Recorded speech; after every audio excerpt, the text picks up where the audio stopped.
Hello, everyone, and welcome to Pathways to Knowledge.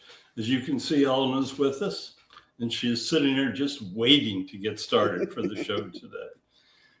We're going to do an interesting show. We've had Rush on before. In one of our previous shows, we had he and Jack Kennedy discussing different attitudes towards political situations. But I thought we'd just bring Rush by himself. He's had a lot of time to rest up on the other side. And I think it's going to be a really good show. He was, no matter what you think of him, he was an incredible patriot for this country. So, Elena, if you wish to begin, we can start. Okay. So Rush Limbaugh was a conservative political commentator who was the host of the Rush Limbaugh radio show from 1988 until the time of his death in 2021. He was loved by conservatives and hated by the liberals, but the one thing you can always count on is he was always controversial. Tonight, we're going to channel his spirit and get his opinions on what is taking place in our current world. Rush, thank you for joining us. It's truly an honor to meet you. Would you like to begin with an opening message? Oh, would I like to begin with an opening message? Of course I would. Ellen, it's very nice to meet you as well. So I want to thank both of you for allowing me to speak tonight. I did enjoy all the times that I've been with Barry before, and I think that we had some pretty good shows. I must admit that throughout my life, I may have said a few things that irritated others. Well, that's part of life, isn't it? I had very strong opinions. I don't think anybody can argue with that. I said what I thought, and I thought that our country was in trouble. I still think our country's in trouble. I'm watching what's taking place around the world. I can see countries like China that are becoming very strong because of things that we're doing. We should accept the fact that China is our enemy. I don't think there should be any doubt about that. We know that Russia's not our friend, and it saddens me when I see President Trump becoming friends with Putin. I don't understand why he does it, but I guess he thinks that he can speak to him and maybe change things. I think that we're finally seeing Iran being handled the way they needed to be handled. I'm very sorry that they were allowed to gain the strength that they did. So really many things in this world should have been handled. Common sense says they should have. I tried to use common sense. I must admit, maybe I always wasn't as open to liberal concepts as I should have been, but I had a great life. I influenced many, many people in their attitudes, how they think. And I like to believe that many of those people still believe the same in our country. There was never any doubt that I thought the United States was the greatest country in the world, and I still believe that. As I watch and I see other countries floundering with decision-making and immigration and all the things that are tearing them down, it confirms my belief. There is no other country like the United States. So I might be starting by irritating some people in other countries, but I'm sorry. Sometimes the truth hurts, and I always spoke what I thought was the truth. So I know that you have a few questions. Needless to say, you are waiting and anxious. So I am here, and I will answer to the best of my ability. So what's it like for you to be in heaven? It's an incredible experience. I enjoyed my life. There was a lot of pressures with it and all of the things. But once you enter heaven, all the pain is gone. I had a fairly painful end to my life with my illness. Once you're here, there's no pressure. I'm in the upper level, and I am able to pretty much do what I want. It's incredible. I can speak to those spirits that I want to speak to. I can tell them what I think. They can tell me what I think, and there's no animosity up here. I can say what I want and people don't hate me. On Earth, when I said what I wanted, many people hated me and I had many death threats. It's an incredible dimension. I guess that's just simply the best way I can describe it. So, what's it like to be able to have a political discussion with any political figure who ever lived? It's amazing. Would you believe that Socrates and I sometimes disagree? I can speak to all of the great liberals that have gone before me, although I must admit they're very few in number that were great. But President Roosevelt, he's a wonderful spirit. I can speak to him. He was a true liberal. He did all the things that he thought he needed to do to strengthen the country. He wasn't always right. Sometimes I think about the possibility that I may not have been right at times, but I have trouble coming up with the times that I wasn't. So heaven is amazing. I truly can speak with anyone. And when you all arrive here, I will take time to speak with you. And it will be incredible for you. It's difficult leaving the life plane. I hated leaving because I felt I still had much more to do. But God knew better than I did, and he's got some plans for me in the future. And that was why it was time for me to come back. So I just cannot say enough about it. It is a true miracle, and you will all experience it at one time. Who do you have the most interesting discussions with on the other side? It seems like there's no limit to it. I have great discussions with Ronald Reagan. I thought so much of him in his life. And I tried to emulate the things that he brought to the world. I actually enjoy speaking with Harry Truman. I enjoy speaking with Franklin Roosevelt. Teddy Roosevelt's amazing. Abraham Lincoln, George Washington, all of the greats. These people are remembered by history because they are great. They were great. What you must realize is their spirits are still great, even though they're in the dimension where you can't see them any longer. Their concepts, their intellectual abilities stay with them in spirit. And I would be very hard-pressed to pick any favorites. What is the greatest misconception that people have had about you? I think I really did try to understand both sides of the political spectrum. I tried to put myself in place where I would think like a progressive or a liberal.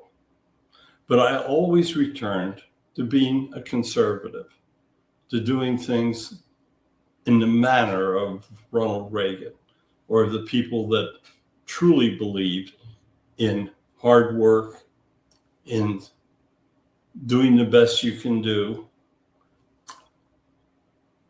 I cared about others. There are many that thought because I would speak against some of the waste in the social programs that I didn't care about the people, that I thought that many people were living lives that were not conducive to following the democratic system under which we lived. But I always loved everyone. I tried to emulate the words that I knew the beliefs of God were, and I did the best I could. But it just so happened that I felt very strongly about my way of life and about my political beliefs. But I know many people thought I had no open mind. But I did try to think like the other side. I tried to think like those who opposed the beliefs that I had. Who outside of politics had the greatest influence on your thinking? God. I tried to emulate God, what I thought he wanted me to do in life. When I started on radio, political discourse was very different. I tried to introduce a way of speaking definitively. The great reporters were always trying to be very fair, to speak from both sides of a political argument. I believed that only one side of a political argument, the conservative side, was correct. So I spoke very strongly. I spoke what I believed in. And God speaks very strongly to all of us in what he wants us to believe in. So I tried to emulate what I thought God wanted of me. I tried to bring people to where they would be doing the most for their country. Many people thought I was on the wrong side, but I did what I thought God wanted me to do. You were a pioneer of political talk radio. What is your opinion of the current role of social media, and do you think it has distorted the public discourse? I think that public media has complicated public discourse to the extent that nobody knows what is right and what is wrong. Many people are so oriented in social media of just having as many people click and look at them as possible that they will say anything. In my life, I would not just say anything to have more people come listen. I was very specific in what I said. If you look at the way people present the different podcasts today, they will throw up headlines that are absolutely incorrect in order to draw people to them. Many of the podcasts today are based on lies. There's no other way to describe it.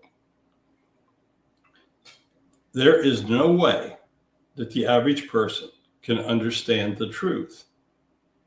If you want to know what's going on, say, in the war at Iran right now, and you look at all of the thumbnails on social media, you will see incidents that are being exaggerated. You will see lies. You do not know which podcast is bringing you the truth. So social media has complicated discourse. It has made it even more difficult to know the truth. There are some good social media podcasts out there that bring you the truth. I will name one, Bill O'Reilly, for instance. He tries to be neutral and bring you the truth on his podcast. But he is in by far the minority. Many people just will tell you anything that they think you want to hear so that they will subscribe to their channel. If you think back to the way I conducted myself on public radio, I said what I thought. If you wanted to listen to me, that was your choice. You knew exactly where I stood, and you knew how I would be coming down on issues. I made no secret of it. I did not have to advertise my shows by telling lies about it. Social media has many problems. These problems will have to be solved because there are so few places that you can go and listen to the truth. How do you think your replacements have been doing, Clay Travis and Buck Sexton? They've been doing the best they can do. But they have sometimes traveled off the path of conservatism upon which I traveled. Today, I'm not sure how you define conservatism by listening to the different individuals. Each has their own concept, and they are both successful, and they are both doing their best. Both of them are at times taking positions I would not agree with, but that is fine. Times change, and I am no longer there. So they, in my opinion, are doing the best that they can be doing under the circumstances. You consolidated a huge, loyal national audience. Do you see anyone today being able to accomplish what you accomplished? In my own modest fashion, I would say no. I think that I accomplished things that no one else can ever accomplish because I was basically the first to do simply political commentary. Keep in mind that when I started in radio, it was a different medium, and no one was succeeding at doing what I did. So I think that pretty well sums up my opinion on that.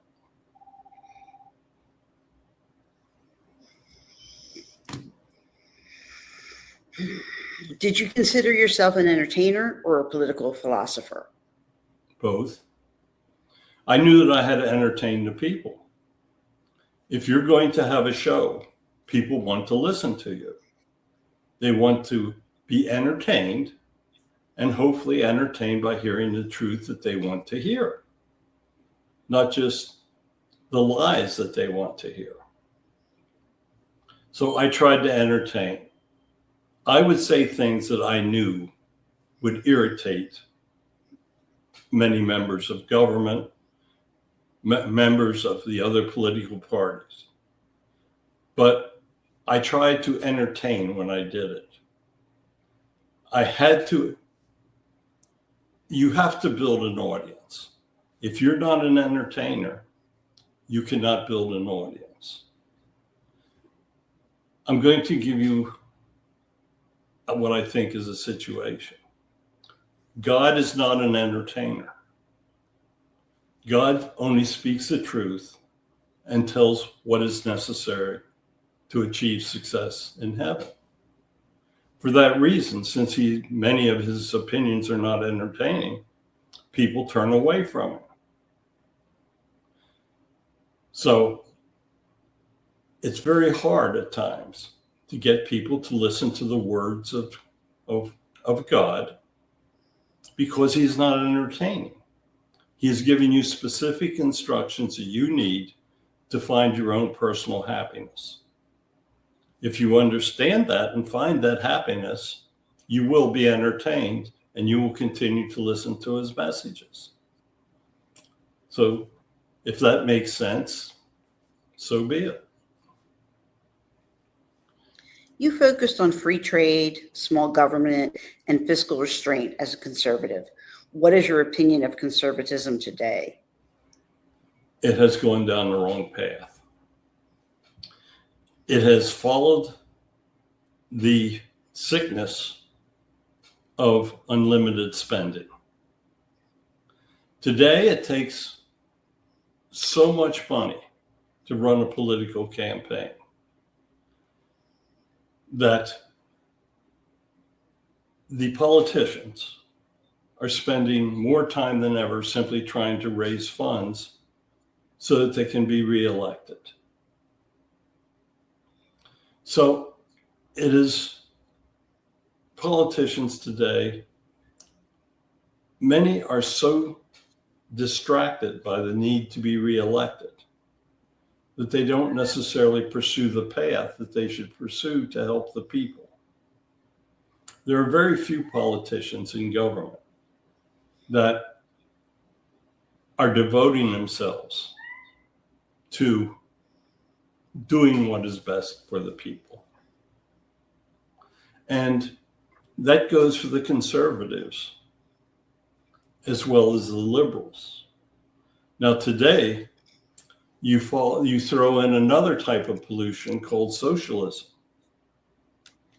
So you've got radical people that are actually in our Congress that are trying to undermine our country.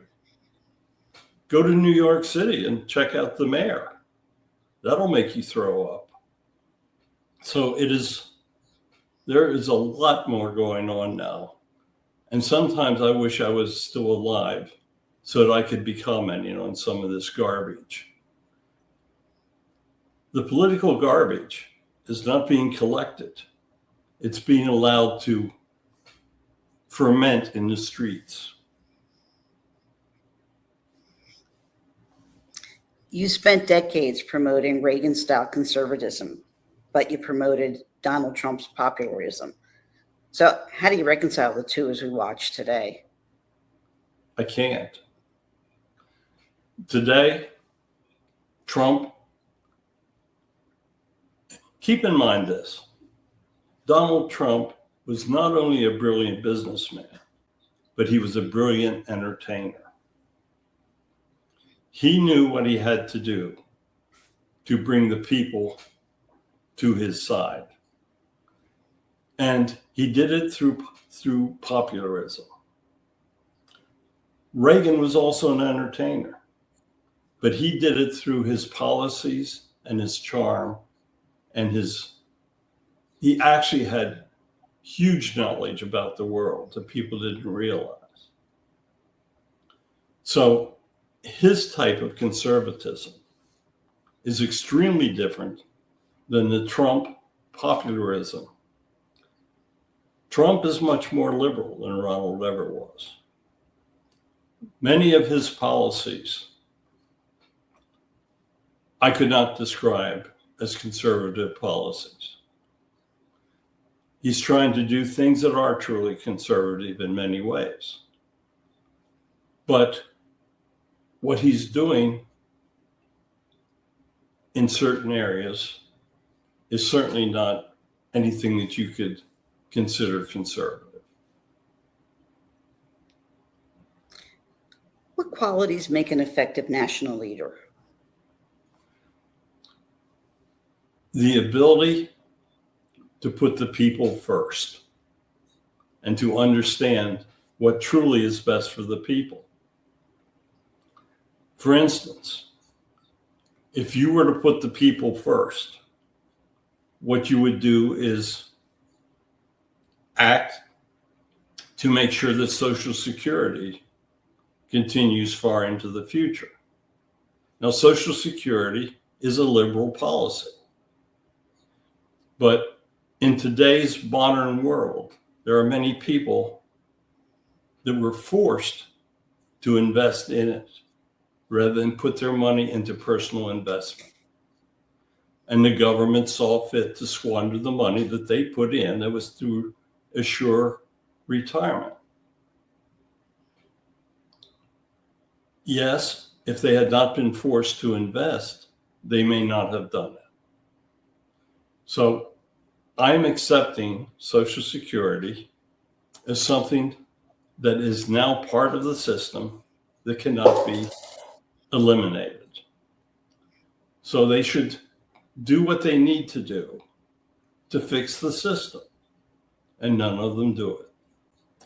So none of the obvious members of Congress or the presidency are committed to working to solve the problem of how people's retirement funding is going to be maintained far into the future.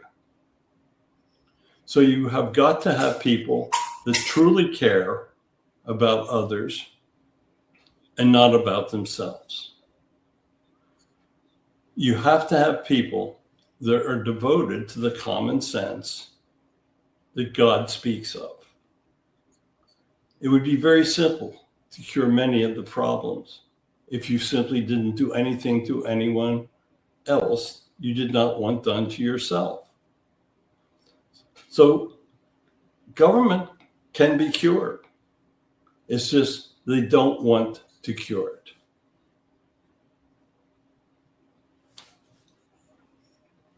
Well, that gets us back to the good old boys club, and that's why we need term limits. What's your feeling about term limits, and do you think there's ever a chance that we can get that? I think you should have term limits, and I think there's no chance you will ever have it. I agree. We just have to pray that God takes them home quicker. That's all. All the corrupt men and women. They will be replaced by others that are just as corrupt until people truly come forth that are devoted to the country and not to their personal power and self-wealth. How do you view the current state of American politics compared to the years you were on the air? The lack of cooperation is not unique. You can go back to the founding fathers and understand that the Declaration of Independence was signed because of a minority of one. So failure to cooperate is a historic fact. The animosities and hatreds that are abounding today are extreme. You have had that at the time prior to the Civil War. There were great hatreds in the government because of basically of slavery. So there have been times in the past that there have been terrible dissensions in our political system. Today, I don't think it reaches the scale of pre-Civil War, but it's very bad. And there is a total lack of cooperation. I think that it has to improve into the future, or there will be real problems. In the early 1800s, the dissension resulted in a civil war. I do not think it will ever go to that extreme again, but people must learn to cooperate. There are countries that want to destroy the United States. If the government cannot reach solutions that provide safety for the people, the future will be very dark for the country.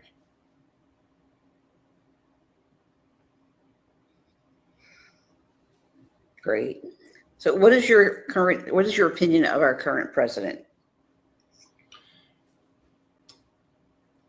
I was a fan of his. In his first term, he learned a lot of lessons. In this term, there are times that he overreacts.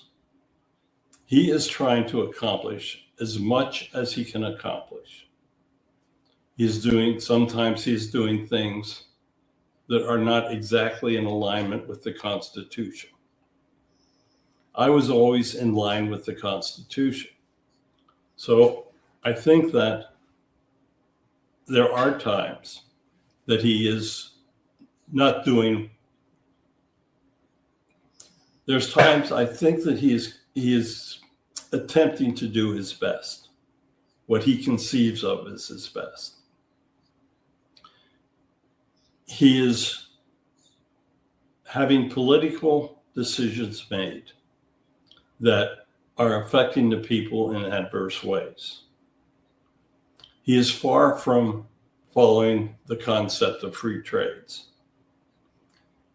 He is, in many ways, I think, hurting the economy because of the ways that he is reacting to situation. He is going to have a lasting impact on the country. He is trying to solve the China problem.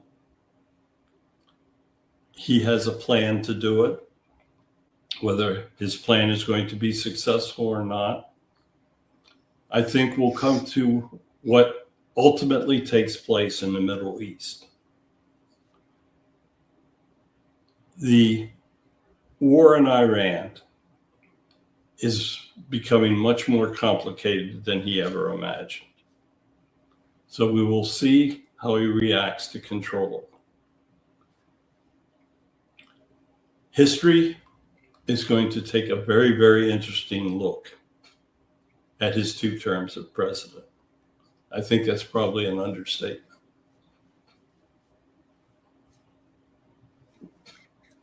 What's your opinion of the Trump tariffs? I do not agree with them because they interfere with free trade. I think that there's other ways that he can solve the trade problems. I think that we are still making huge mistakes by trading with China. China has learned that its greatest weapon in the long term will be to destroy us economically. When they provide free goods or cheap goods, they create a situation where they are truly harming our country. China has to be addressed. It can be best addressed by allowing cheaper goods to come from friendlier countries. And if you put tariffs on those friendlier countries, then you're creating a situation that makes China more competitive. So perhaps selective tariffs are what's required, but you have to allow free goods, cheaper goods to come into this country. And you have to be selective in who you work with as trading partners. If you would take friendly countries and have very low taxes or tariffs between friendly countries, you will accomplish much for the future. So free trade in the modern times probably cannot exist in the form that I believed it should have existed during my life. Situations have changed, but you have to be wise in how you use them. Otherwise, tariffs create increases in the cost of living that are passed on to people on fixed budgets. And you create a spiral of problems that you do not anticipate when you put the tariffs on that will raise the cost of certain imports. So you have to do it very selectively. Tariffs on your enemies, they're not as bad as high tariffs on friendly countries. What is your opinion of the United States getting involved in the war in Iran? I think that we are about 5 presidents late in taking care of Iran. The progressive presidents allowed Iran to thrive. If you look at what Obama did by giving all the cash in order to simply get an agreement that was not going to work, he gave them billions, and they used all that money for weapons, for their proxies. Past policies allowed Iran to advance to the point that they were truly and are truly on the verge of a nuclear weapon. And they are crazy people. Their religions wants them to kill Christians, to kill anyone that doesn't agree with them. They will use a nuclear weapon. I give Trump credit in realizing that he could not wait any longer. It's going to be a very messy situation over there. It is not going to end in the near future. And it's going to be more difficult than anyone anticipates. But he had to make a choice. Did he want to have Iran drop a nuclear weapon on Israel, and then we go in after they have nuclear weapons? Or should we do it now while there was still an opportunity, even though it is a slim opportunity. So he made a tough decision, and he's standing by it. I hope now that he will finish it. Do you believe that Trump should wage this war without the approval of Congress? I think that he should have laid the groundwork with Congress. It would have been difficult because of the animosities. But I think that if there are enough people in the Senate and in the House, that if they truly understood beyond a shadow of a doubt that they were on the verge of a nuclear weapon, and then sold it to the American people, that it would just be a matter of time that we would be involved one way or another. Explain to the American people that if Iran used a nuclear weapon, we would have no choice but to stop them because we are the only ones powerful enough to do it. If they had taken time to lay the foundation, I believe that they should have armed the people of Iran. The people of Iran are wonderful people. They want the government overthrown. But when you have a government with heavy machine guns, you cannot overthrow them with sticks and stones. The groundwork should have been laid for insurrection within the country so that there would be internal support when we attacked. So I think that the foundational work was done very poorly. But now I don't think there's any choice. Donald Trump believes that the election irregularities robbed him of the 2020 election. With the knowledge you now have from the other side, is he correct? The voting system in the United States is full of irregularities. The voting system needs to be overhauled. I cannot say that he should have won the election, but I can say that it should have been closer than what it was. There were definitely irregularities. China is trying to influence our elections. Russia is trying to influence our elections. Social media is full of what those countries are doing, trying to influence our votes. You can hear individuals on social media speaking of socialism. It is no coincidence that you are seeing people in our Congress or even in our mayorships of cities such as New York that are true socialists and probably communists. The hidden effects of what the governments are what our enemies are doing on social media is truly bringing results. So there are many problems with our voting system. Why is it that you cannot drive without a license proving your identification, but you don't have to prove your identity to vote? There is no common sense in the world for this. There are individuals that cherish their political power more than they cherish their country.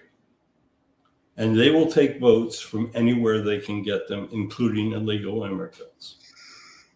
Until we crack down on all the states in a unified manner and assure that only citizens of this country are allowed to vote, until that time takes place, there are many, many irregularities in the voting system. And these irregularities run to the lowest levels of our elections. City governments. And it doesn't just have to be foreign countries. You can find areas throughout the country where developers are controlling local elections. You can find out situations where individuals in the justice system that have to be elected are being influenced by foreign resources. So there's many things that have to be solved in the electoral system. Trump is not all wrong. He's not all right, but he's not all wrong. From your vantage point on the other side, do you see any areas where President Trump is misleading the American people?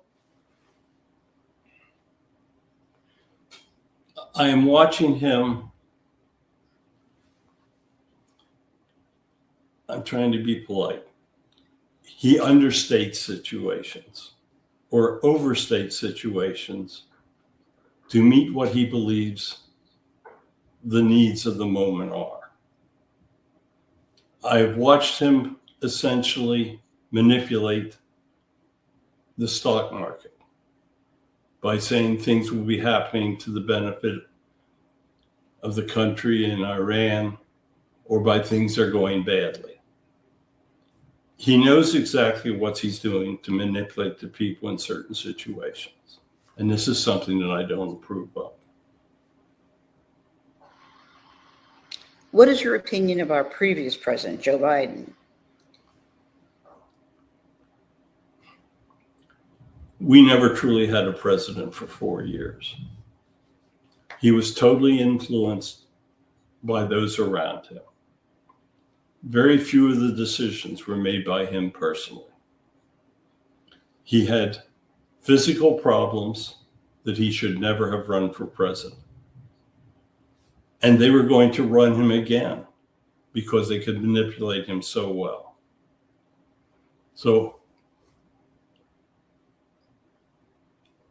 the previous president harmed our country greatly. What do you think of Barack Obama? Some of his policies harmed our country greatly. How he handled Iran was a disaster. And this is part of the reason why Trump is forced to act the way he is acting.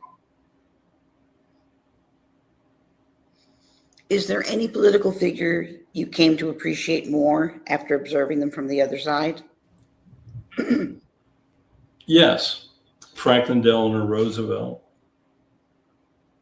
Harry Truman. These men had very difficult times to serve, and they did what they truly believed was best, not necessarily what was the best, but they truly believed in what they were doing. I loved Ronald Reagan, and I love him more now that I know him here. But I would say that those are the ones that now I'm not, in that list, I'm certainly not speaking about the Abraham Lincolns, the George Washingtons, the Adams, but the more modern presidents, I would say that's probably the top of my list. What issues do you think the future generations should focus on instead of today's political battles? I think they should focus on what is needed for the longevity of the country. They must control the budget. They cannot just keep indiscriminately adding to the national debt, which increases the interest obligation. Trillions of dollars are being spent to service the debt. The debt is not free. And they're creating an inflationary spiral through printing money and making decisions. They must learn to live within a budget, and they must come up with a plan to bring down the national debt. You cannot tax your way out of the national debt. It's too huge. But you can do it through increased productivity, where the productivity creates more taxable base. Wise legislation concerning artificial intelligence and how it increases productivity to increase taxable basis that are not destroying the standard of living of the people. That is a great potential for what is taking place currently. There's a reason why God is giving you the technologies now to increase productivity through technology.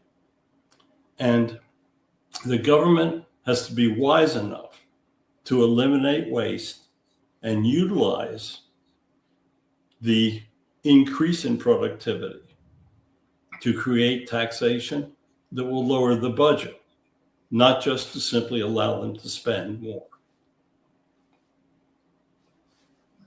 You're observing the growth of socialism and even communism among current politicians and youth in America. Why is this taking place and how can it be stopped? It is taking place because you're allowing external forces to control the people through social media. You have got to put limits on what external people can do to affect the voting public. China, Russia is spending billions of dollars to affect how people vote. They're lying to the people about the benefits of socialism or communism. They're misleading the voting people, especially the young. You must educate the young in the schools as to the effects that socialism and communism had on other countries through the years. People forget the millions of people that were killed by the Soviet Union. They were killed because the different socialist governments.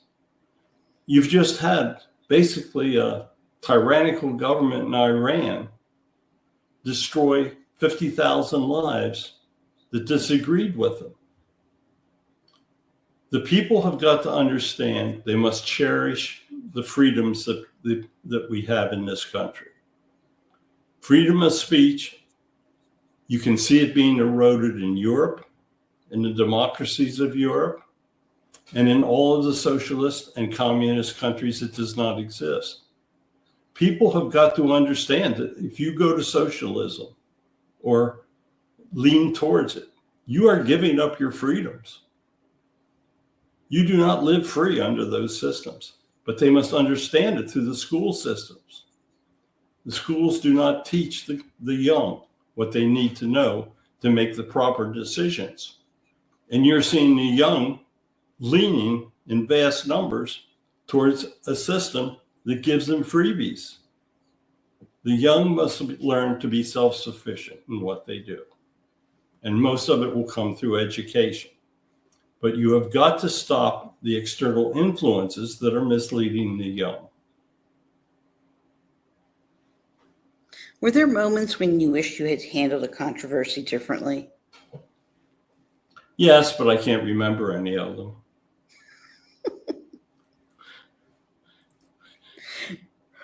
What gave your life the greatest meaning beyond your career? Beyond my career, the greeting that I received in heaven when I returned. Who was there to greet you? All of my family was there. Jesus was there waiting for me. He had arranged a grand entrance for me, and I was totally blown away by what took place. Pretty neat. How can people who deeply disagree still find common ground? By not showing hatred. Control your emotions. Use a difference of opinion as an intellectual challenge. Put yourself in the shoes of the other person. Learn to argue from both sides, and then you will convince yourself which is the right side. But if you only follow one idea, one concept, one way of doing things, it's impossible to put yourself in the shoes of the other person. You must understand where the other person is coming from. So it is simply being able to see both sides of a controversy and not just thinking that one way is right. I always thought that one way was right, the conservative path. But I was able intellectually to challenge those that would disagree with me. And I could point out why the other side was in error. If you just simply get angry, show hatred, and walk away and don't try to understand both sides of an issue, you have no chance.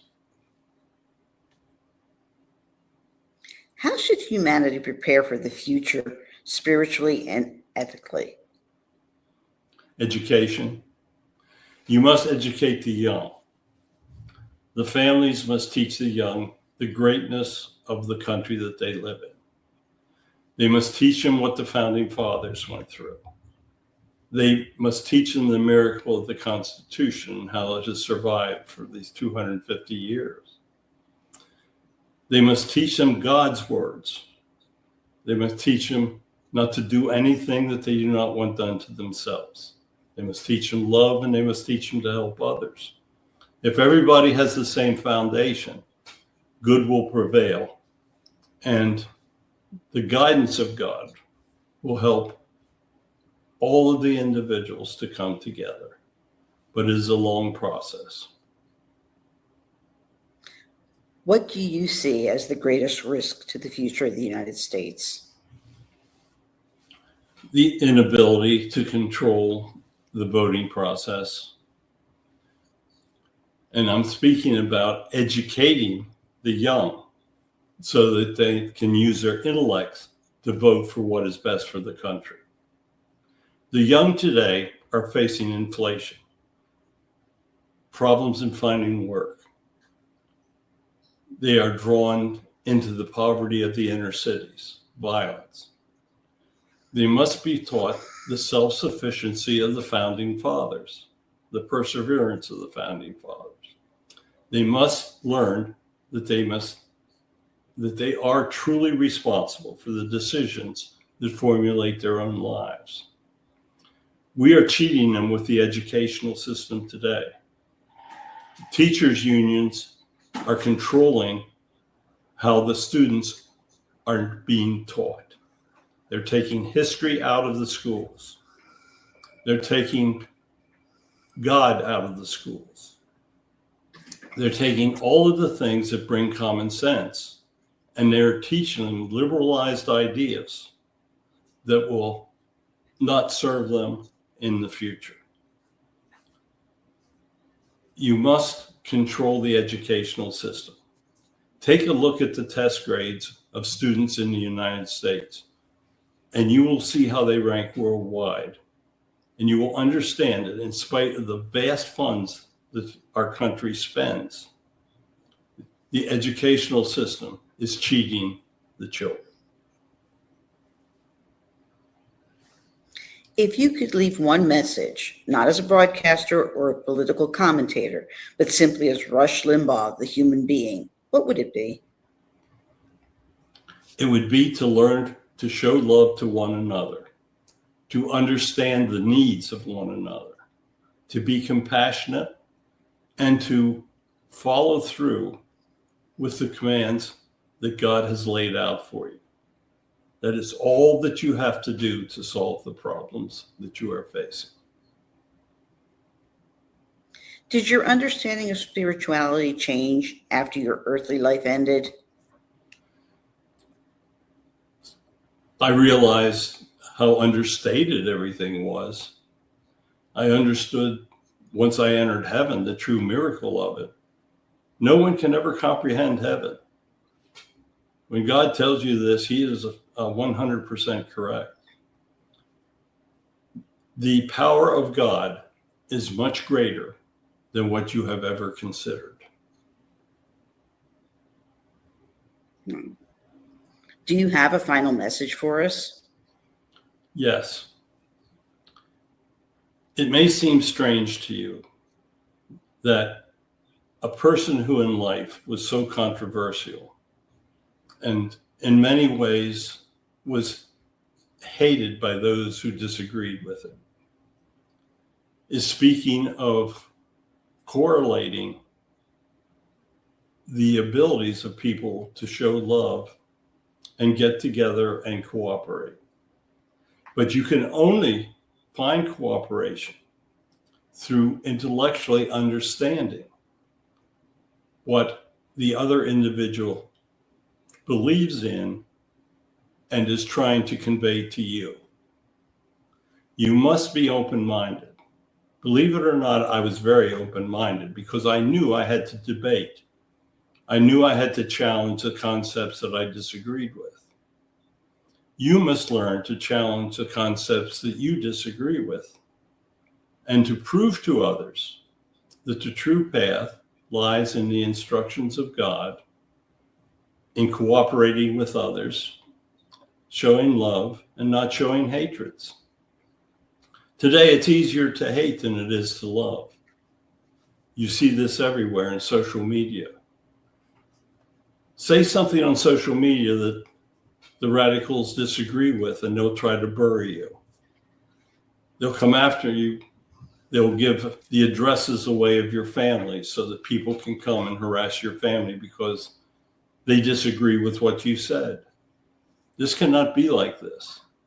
You must cooperate with one another, and you must understand the opinions of others.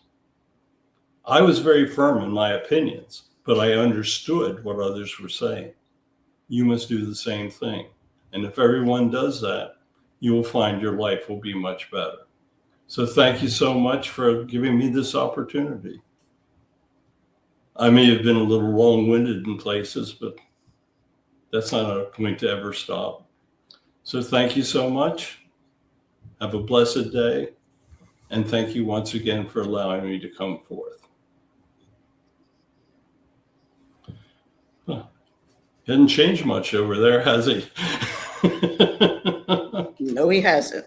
No. He's always so interesting to talk to.